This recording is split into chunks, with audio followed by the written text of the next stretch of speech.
Hi everyone, it's Evangeline here at etrailer, and today we are looking at the Kuat Transfer V2 2-bike rack here on our 2019 Mazda CX-5.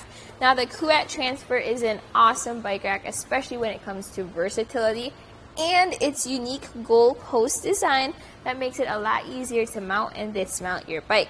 We'll take a look at one of its features, which is that you can tilt it away. To do so, what I like to do is just to put that arm to the side. That way I can step right in there, step on this lever, and then just drop this bike rack down to a tilt. And you'll want to do that if you want to access your hatch.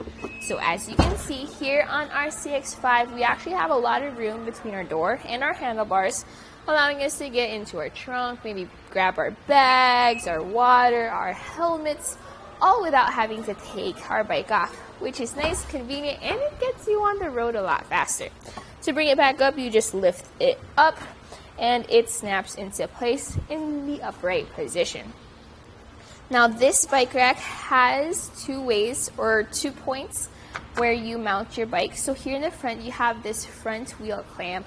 I really like the front wheel clamp design because I have a carbon frame bike right here. So if I had like the traditional hook design, I'd be really worried about warping or cracking my frame. But with it right here, all that weight is on the front wheel, making it a lot safer for my bike. You also have a rear wheel strap holding it in place here at the end. So when you want to take your bike off, that's where you would start. You start by pressing this lever and then pulling up on that strap. Then leave it to the side so it's not tangled up in your spokes when you take your bike off. Then you come over here to the front, hold on to the bike as you do so it doesn't tilt back towards your car. Press on this lever, pull that up, push that out, and from here it's just a slight lift and you are ready to go on a bike ride. Now with the bike out of the way, we can take a closer look here at our cradles. So here, see our rear cradle. This is going to tilt back and forth to accommodate different wheelbases. The maximum wheelbase this can accommodate is up to 50 inches.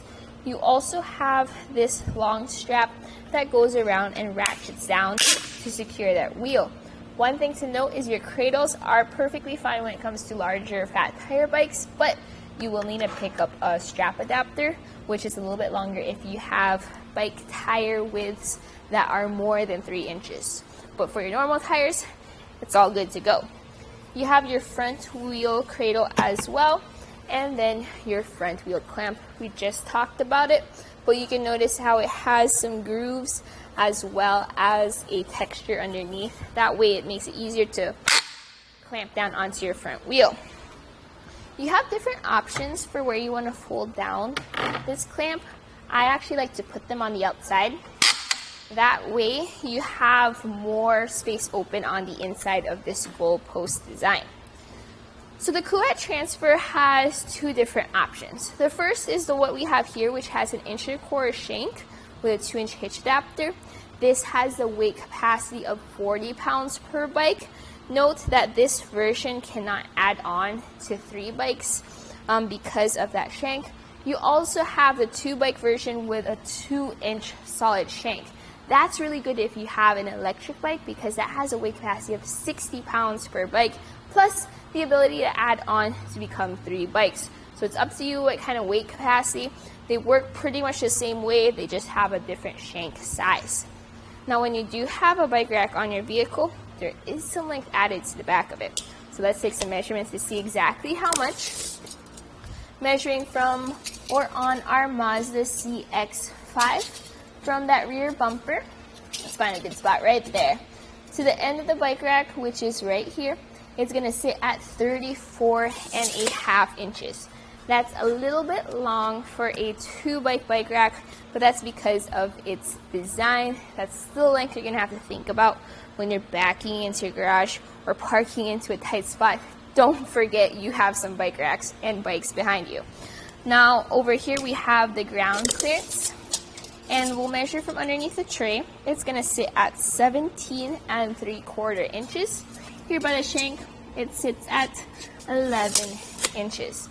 Now ground clearance is really important, especially here on our Mazda CX-5, because it does kind of sit a little bit closer to ground compared to, let's say, a truck or a taller SUV. So that ground clearance as you go up steep inclines like driveways and hills, that shank rise is very important, so that way your bikes are sitting higher off the ground as you go up. Now let's take a look at one of its other features, which is that you can fold it up. And you'll want to do this when you're just driving around town and you're not planning on taking your bikes out. Just press that lever and then fold that up just like that. We'll take some measurements again, measuring from our bumper to the end of that goal post. It says at 11 inches. Now down here you have a lever that sits a little bit further out, and that's going to be at about 13¼ inches. Big difference compared to when it was folded down. You definitely want it in this position if you want a more compact look, but you don't want to uninstall your bike rack.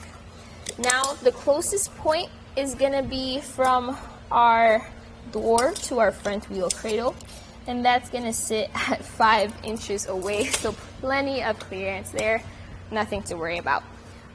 Now with it folded up like this, let's see how it works with our car.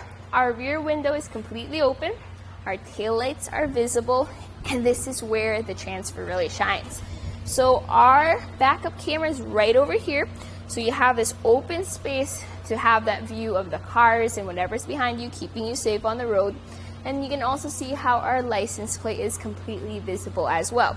This is compared to other platform racks that when they fold up, they may cover that license plate. So this all works together to keep you safe and legal on the road. Let's come down here to our shank.